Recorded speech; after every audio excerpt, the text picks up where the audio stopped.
안녕하세요. 유명한가의 다연. 재훈입니다. 오늘은 저희가 각자의 경험을 살려서 IB와 AP를 비교해보는 시간을 가질 텐데요. 저희 PD님께서 제시어를 띄워주시면 저희가 각자 설명해보는 방식으로 진행해보도록 하겠습니다. 네, 맞습니다. 저는 이제 AP를 했고요. 그 다음에 여기 계신 다현쌤은 IB를 했기 때문에 아마 보시는 구독자 여러분께서 한눈에 비교해보시기가 편할 것 같아요.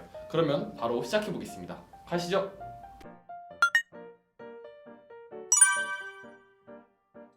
네, AP 같은 경우는 별도의 응시 자격은 존재하지 않고요. 이제 고등학생이라면 누구나 이제 시험을 볼 수 있게 되어 있습니다. 이러한 특성을 이용해서 이제 많은 학생들이 뭐 IB를 하면서 AP를 병행해서 보충을 한다던가 아니면 중도 귀국을 한 학생들이 전공적 합성을 살리기 위해서 또 AP 과목을 응시하는 경우가 많습니다. 네, IB 같은 경우에는 AP와 달리 IB Certified School이라고 IB 학교로 인정받은 학교에서만 IB DP를 수료할 수 있습니다. 개인적으로 준비한다고 시험 응시 자격을 취득할 수는 없고요. 학교를 선택할 때 이런 점 주의해서 찾아보시면 좋을 것 같습니다.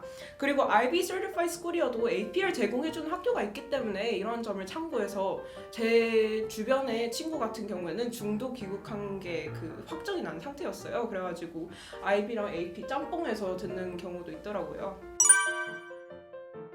AP는 IB와 다르게 이제 필수적으로 구성된 과정 같은 건 없고요. 그 다음에 매년 5월 치러지는 시험 단 한 번으로 점수가 결정이 나게 됩니다. 시험의 경우 큰 틀로 본다면 MCQ, 그러니까 Multiple Choice Questions죠. 그리고 FRQ, Free Response Questions가 이렇게 두 개로 나뉘는데 이거는 이제 과목별로 좀 구성이 다르게 되어 있어요. 뭐 비율이라던가 문제 구성 이런 것들이 다르게 되어 있으니까 이거는 보시는 과목에 따라서 조금 알아보시고 준비를 하시는 것이 좋을 것 같습니다.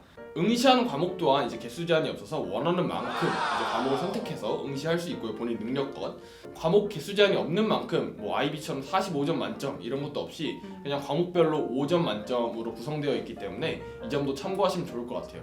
그리고 패스 기준이 있기는 한데 이게 뭐 패스를 안 한다고 점수가 안 뜨는 건 아니고요. 다만 AP 컬리지 보드에서 정해놓은 패스 기준은 3점입니다.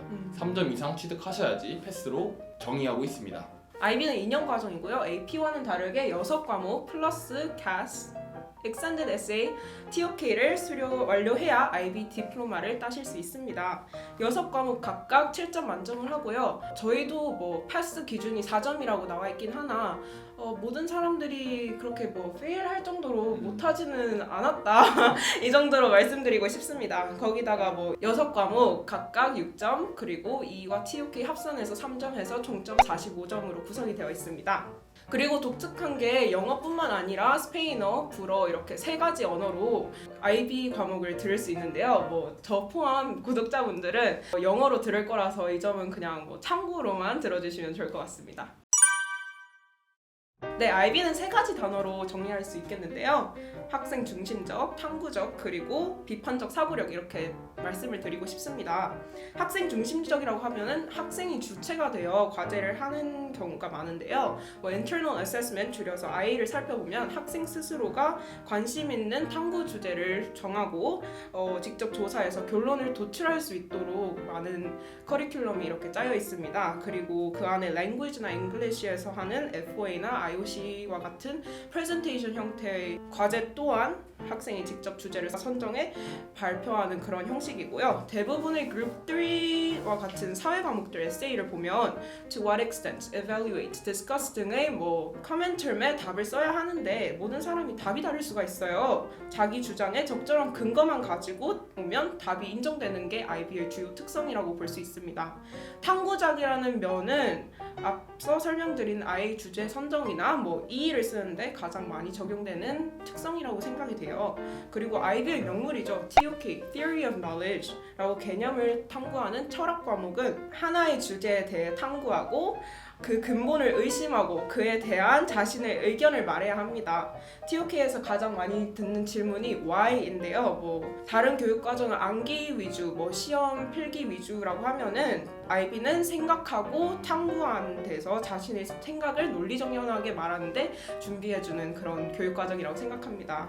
비판적 마지막으로 라고 하면은 이제 에세이를 쓸 때 아규멘트는 항상 카운터 아규멘트를 쓰라고 해요. 주장을 하면 반론까지 해야 되니까 사고력을 확장시켜주는 것 같더라고요. English나 Language A에서 분석 에세이를 쓰면 항상 작가가 무엇을 얘기하려 했고 어떻게 이루고 있는지 그리고 왜 이런 문학적 기법을 사용했는지에 대해서 분석을 해야 합니다. 한국어로 비판적으로 하기에는 너무 부정적인 그런 뉘앙스가 강한데 영어로는 이제 critical thinking이라고 생각을 하시면 되거든요. critical하게 다양한 의견을 생각을 해보고 프롬프트에 대한 양면성을 분석하는 그런 능력을 요구하는 것 같아요. 제우스, AP는 어떤가요? 이제 AP 같은 경우는 파이널 exam 한 번으로 결정된다고 했잖아요. 그만큼 IB처럼 이제 원론적인 이해도 중요하지만 문제를 풀어내는 스킬이 더더욱이 중요하게 됩니다. 문제 자체는 IB보다는 심도가 깊거나 뭔가 주체적인 사고 이런 걸 요구하는 편은 아닌데요. 다만 이제 계산 능력이나 아니면 정말 순수하게 문제를 풀어내는 능력을 물어보는 문제들이 많이 나오다 보니까 그거에 대한 대비가 좀 많이 필요하겠습니다. 한마디로 IB 같은 경우는 어떤 한 과목에 대해서 꼼꼼히 탐구하고 2년의 과정을 거쳐서 탐구하고 뭔가 파내고 스스로 이제 알아내는 그런 과정이라면 AP는 말 그대로 전형적인 대학을 가기 위한 입시를 위한 어떠한 시험이라고 볼 수 있겠습니다. 그만큼 암기 능력 그리고 계산 능력이 중요하게 여겨지는 시험 같은 것들이 많은데요. 이게 사실은 한국 입시에서 많이 요구되는 사항들이라 만약에 본인이 좀 한국 입시 체제에서 잘 해내던 학생이다 라고 하면은 유학을 준비할 때 AP를 선택하는 편이 훨씬 본인에게 유리할 수 있다는 생각이 듭니다. 또한 2년 동안 꾸준히 해야 하는 IB와 다르게 이제 본인의 능력이 따른다면 단기간에 점수를 취득할 수 있는 시험이기 때문에 본인이 원한다면 시험 일정에 맞춰서 시험 신청을 10과목이든 5과목이든 원하는 만큼 해두고 그 다음에 빡세게 한마디로 벼락치기죠. 벼락치기를 해서 원하는 점수를 취득할 수 있다는 장점도 있습니다. 또한 IB 같은 경우는 HL 그리고 SL 이렇게 난이도로 나누잖아요. 같은 과목이라도. 근데 AP는 안타깝게도 그런 점은 없습니다. 그래서 난이도 자체가 HL보다는 당연히 쉬울 수밖에 없고요. SL보다는 당연히 조금 난이도가 있을 수밖에 없습니다. 개념 자체는요. 그렇기 때문에 어떠한 과목에 있어서 뭔가 얘는 그냥 스탠더드 레벨만 하고 싶다. 어떤 과목은 좀 깊게 파고들고 싶다. 이런 거에 대해서 사실은 선택할 수 있는 폭이 넓지 않습니다. 다만 피직스 같은 과목의 경우 1, 2 그리고 C가 또 두 과목이 있거든요. 메카닉스하고 E&M 이렇게 두 개가 있는데 이거처럼 네 과목으로 세분화되어 있지 않은 한 사실은 난이도가 그렇게 선택할 수 있는 폭이 넓지 않다고 볼 수 있겠죠. 제가 AP를 준비해본 바로는 이제 매년 문제 유형이 크게 변화되거나 그러진 않아요. 그리고 문제 수도 IB보다는 많을 수밖에 없고요. MCQ가 있기 때문에. 그렇기 때문에 AP 같은 경우는 패스 페이퍼를 끊임없이 돌려보면서 문제풀이 연습을 많이 하는 것이 단기간에 점수를 올리고 또 원하는 점수를 따는데 유리하다고 생각이 듭니다. 네, 선생님께서 AP 시험을 준비할 때는 시험 기출 문제 많이 풀어보기 이렇게 얘기를 하셨는데 IB도 짧고 굵은 에세이형 문제들로 많이 구성이 되어 있지만 그래도 패스 페이퍼를 많이 풀어보면서 이런 식으로 프롬프트를 짤 수 있구나 라고 미리 연습해보는 것도 정말 좋은 것 같아요. 그리고 수학과학 같은 경우에는 계산 위주일 수밖에 없잖아요. 그러니까 너무 걱정하시지 말고 과목을 선택하시면 될 것 같아요. 네, IB의 가장 큰 장점이라고 생각하는데요. 바로 과목 선택입니다. 기본적으로 IB는 그룹 1부터 6까지 있는데요. 각 그룹에 대해 잠시 이렇게 소개를 해보도록 하겠습니다. 그룹 1, Studies in Language and Literature는 Language A로 학생의 모국어 또는 가장 잘하는 언어에 대해 공부하는 과정인데요. 전 세계에서 지원하는 프로그램인 만큼 무려 55개의 언어를 선택해 공부할 수 있습니다. 문학 또는 언어와 문학 둘 중 고르시는데 문학, 비문학의 언어를 분석하는 공부를 하게 됩니다. Group 2, Language Acquisition은 말 그대로 언어 습득에 해당되는 과목이라고 생각하시면 돼요. 그래서 모국어 이외에 하나의 외국어를 공부하는 과정입니다. A와 달리 문학보다는 실용적인 의사소통에 중점을 두고 있고 독해, 발표, 회화, 쓰기가 주를 이루고 있습니다. 그룹 3는 Individuals and Societies인데요. 사회 과목에 해당되는 부분이라고 생각하시면 돼요. 여기에는 이제 Business and Management, Economics, Geography, Global Politics, history, psychology, world religion, social and cultural anthropology, information technology and global society. 그리고 Philosophy가 제공됩니다. 모든 학교에서 이런 과정을 제공해주지 않기 때문에 만약에 원하는 사회 과목이 있다 이러면 미리 학교를 선택하는 데 있어서 문의를 드리고 학교를 찾아보시는 게 좋을 것 같아요.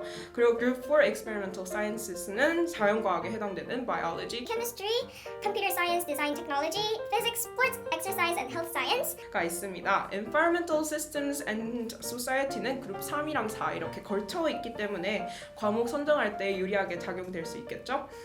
그룹 5 Mathematics는 말 그대로 수학이고요. 마지막으로 그룹 6 The Arts에서는 Dance, Film, Music, Theater, Visual Arts가 있습니다. 이렇게 다양한 과목을 제공하기 때문에 전공이 만약에 정해져 있다면 그에 맞춰서 과목을 선정하는 게 정말 좋을 것 같아요. 그리고 선택의 폭이 넓으니까 2년 동안 자기가 공부하고 싶은 과목을 HL과 SL로 나눠서 그렇게 고르는 짭짤한 재미가 있다고 생각하시면 됩니다. IB의 장점이 과목 선택이라고요? 저는 왜냐면 반대로 생각을 했거든요. 또 제공하는 과목 또한 AP도 만만치 않거든요. 그 많은 과목을 다 들을 겁니까? 그건 아니지 않습니까? 허허, 이거 저에 대한 도전인가요? 아, 어떻게 생각하세요?